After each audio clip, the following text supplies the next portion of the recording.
अस्सलामु अलैकुम वरहमतुल्लाहि वबरकातुहू। बिस्मिल्लाहिर्रहमानिर्रहीम। मैं हूँ ज़ियाउल्लाह आसान इलाज के साथ। आज जिस मौजू को मैंने अपनाया है वो है केरा। केरे की वजूहत क्या हैं, इसका इलाज कैसे किया जा सकता है। सबसे पहले मैं इसकी वजूहत आपको बताऊं। सबसे बड़ी वजह तो इसकी एलर्जी है। एलर्जी मुख्तलिफ़ चीज़ों से हो सकती है।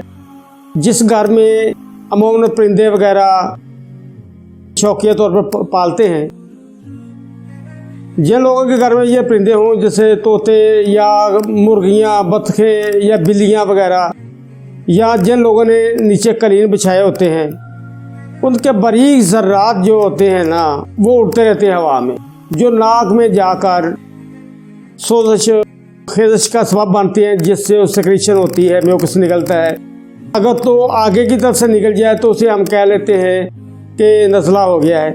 अगर वो पीछे चला जाए तो उसे कहते हैं हम केरा।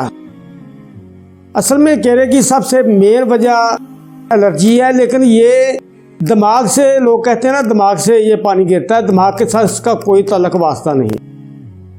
होता ऐसा कि अगर नाक की हड्डी थोड़ी सी टेढ़ी हो जाए तो ये आगे आने के बजाय पीछे गले में गिरता रहता है। मेन सबब तो एलर्जी है। इसलिए ऐसी तमाम चीज़ों को, कालीन्स को या ऐसे कंबल जिनमें बुर उड़ती हो, उनको हमेशा के लिए घर से ख़त्म कर दिया जाए, ताकि वो सबब ना रहे। डस्ट है तो डस्ट को सफाई वगैरह करते वक्त पानी का छिड़काव कर लिया जाए, तो डस्ट से भी, या मास्क वगैरह का इस्तेमाल कर लिया जाए तो फिर भी बचा जा सकता है। दूसरा सबब जो है ना, अगर मैदा ख़राब है तो इससे भी ये तकलीफ़ बन सकती है। अगर नाक में दूध वगैरह बड़े हुए हों, या हड्डी बड़ी हो, या हड्डी टेढ़ी हो, इससे भी ये तकलीफ़ पैदा हो जाती है। इसलिए उस सबब को दूर करना सबसे पहला और अहम ये काम है कि उसको दूर किया जाए। लेकिन मजमूई तौर पर एक नुस्खा मैं आपको बताता हूँ जो काफ़ी हद तक बहुत बेहतर और अच्छा है, इन तमाम चीज़ों पर वो हावी होगा। तो इस सिलसिले में आपने करना क्या है कि गुल सुर्ख ईरानी लेने हैं आपने, उनकी सिर्फ पत्तियां लेनी हैं, डंडियां या उसके जो भी सब्ज़ पत्ते वगैरह शामिल होते हैं उनको निकाल देना। सिर्फ गुलाबी पत्तियां, जो हल्का गुलाबी ईरानी गुलाब होता है, उसकी ले लेनी है। दूसरे नंबर पे आपने लेना है गौसबान। गौसबान में सी तिनके वगैरह या कोई पत्थर वगैरह हो तो वो भी निकाल देने हैं। तीसरे नंबर पे आपने लेना है ख़त्मी, और चौथे नंबर पे खबाजी, और पांचवें नंबर पे आपने लेना है बीदाना, कूजा, मिस्री भी, हम वदन, ये तमाम चीज़ें ले लेनी है। इनको हल्का सा कूट लेना किसी कुंडे वगैरह में, और 10-10 ग्राम की आपने पोटलियाँ बना लेनी है, डीली डीली करके। ऐसे करें कि 1 कप उबलता हुआ पानी ले लें, उसमें उस पोटली को डाल दें। जब वो नीम गर्म हो जाए इस काबल के वह आदमी चूस ले, तो उसे आपने चूसते रहना है, फिर उसके अंदर डिप कर देना है, फिर चूसना है। इसी तरह वो तमाम पानी जो उसके अंदर है वो ख़त्म हो जाना चाहिए।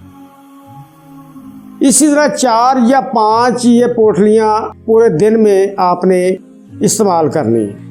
दूसरे नंबर पे आपने अतरीफर कशरीज लेनी है, 5 ग्राम। अगर जो छोटा चाय वाला चम्मच हो तो उसमें 1 कतरा रोगन तारबीन का मिलाकर आपने सुबह और शाम ये इस्तेमाल करनी। और रात को सोते वक्त आपने दूसरा लेना है अतरीफल ज़मानी, 1 चम्मच, वो 1 टाइम ही आपने लेनी है।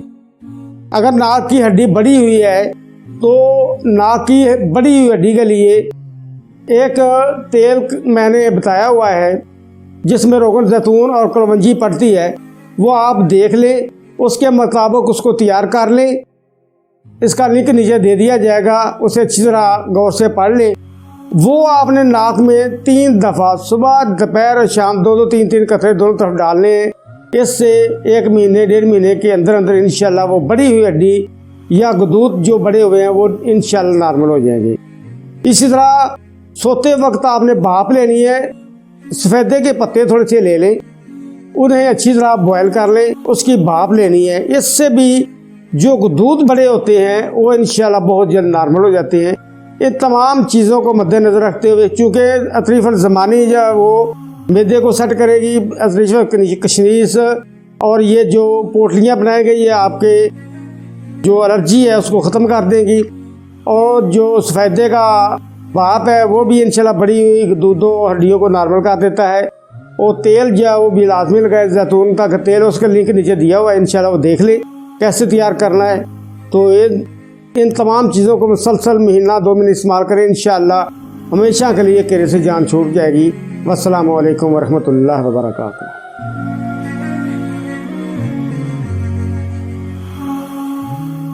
वनुनज़्ज़िलु मिनल क़ुरआनि मा हुवा शिफ़ाअun व रहमतुल लिल मुमिनीन।